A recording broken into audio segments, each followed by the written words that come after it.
नोटबंदी के 50 दिन पूरे। 50 दिन में 60 से ज्यादा नियम लाए गए, हटाए गए, बदले गए। अपनी ही मेहनत की कमाई को लेकर लोग कंफ्यूज और इनसिक्योर महसूस करने लगे।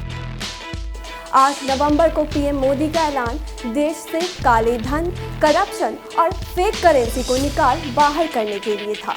This step will strengthen the hands of the common man in the fight against corruption, black money and fake currency.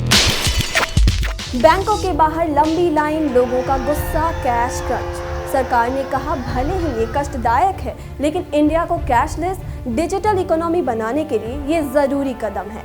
आपके मोबाइल में ही आपकी बैंक है, आपके मोबाइल फोन में ही आपका बटुआ है। अगर आपके पैसे बैंक में पड़े हैं तो आप मोबाइल फोन से जो खर्च करना है कर सकते हैं, खरीदना है खरीद सकते हैं।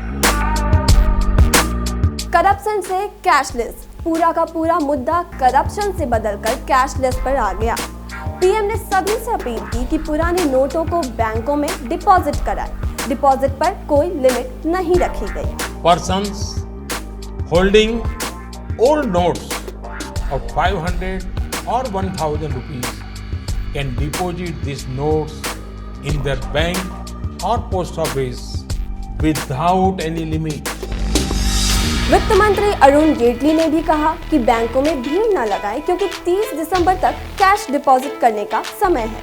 मेरी केवल इतनी अपील है कि ये 30 दिसंबर तक डिपॉजिट, एक्सचेंज, ये सुविधा विड्रॉल की आपको उपलब्ध है और सब कोई पहले 2-4 दिन में ही आ जाए, इसकी कोई आवश्यकता नहीं है। लेकिन सरकार ने 1 महीने बाद ही यू टर्न लिया। कैश डिपॉजिट पर लिमिट तय कर फिर से आपाधापी मचवा दी जाती है। कोई भी अगर दूसरी बार बैंक में पैसे जमा कराने गया तो उसे कारण बताना होगा कि पैसे अब तक क्यों नहीं जमा कराए गए। भाइयों बहनों, मैंने सिर्फ देश से 50 दिन मांगे हैं, 50 दिन। 30 दिसंबर तक मुझे मौका दीजिए मेरे भाई। अगर 30 दिसंबर के बाद कोई मेरी कमी रह जाए, कोई मेरी गलती निकल जाए, आप जिस चौराहे में मुझे खड़ा करेंगे, मैं खड़ा होकर के देश जो सजा करेगा वो सजा भुगतने के लिए तैयार है। पीएम ने 50 दिनों का यानी 30 दिसंबर तक का वक्त मांगा था देश को परेशानियों से छुटकारा दिलाने के लिए। वो दिन आपके सामने है, लेकिन 500 के नोटों की कमी, एटीएम से कैश निकालने की लिमिट, बैंकों के बाहर आउट ऑफ कैश नोटिस अब तक बरकरार है। भले ही बैंक के बाहर लाइन छोटी पड़ गई हो, लेकिन हालात सामान्य होने में अभी भी काफी वक्त लगेगा।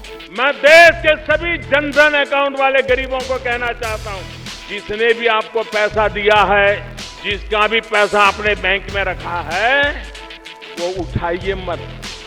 24 नवंबर को सरकार ने चेताते हुए कहा कि जनधन अकाउंट वालों का खाता मिसयूज किए जाने पर आईटी एक्ट के तहत कार्रवाई की जाएगी। पर सरकार ने तो कहा था कि नोटबंदी बेहिसाब संपत्ति रखने वाले अमीरों को सजा देने और गरीबों के हित के लिए उठाया गया कदम है। ये संपत्ति देश की है, ये संपत्ति देश के गरीब की है और मेरी सरकार सिर्फ और सिर्फ देश भर के गरीबों की मदद करना मेरा कर्तव्य मानती है और मैं उसको करके रहूंगा। कैश की कमी से ग्रामीणों और शहरी गरीबों पर सबसे भारी मार पड़ी। दिहाड़ी मजदूर बेरोजगार हो गए। छोटे दुकानदार और व्यापारियों का बिजनेस ठंडा पड़ गया। छोटे किसानों के पास बीज खरीदने के लिए भी कैश नहीं बचे। इनफॉर्मल सेक्टर भी इससे नहीं बच पाया। नोटबंदी के बाद बीते 50 दिन तो बिल्कुल ही तकलीफ देह रहे। हम बस उम्मीद कर सकते हैं कि आने वाले 50 दिन में थोड़ी राहत जरूर मिले।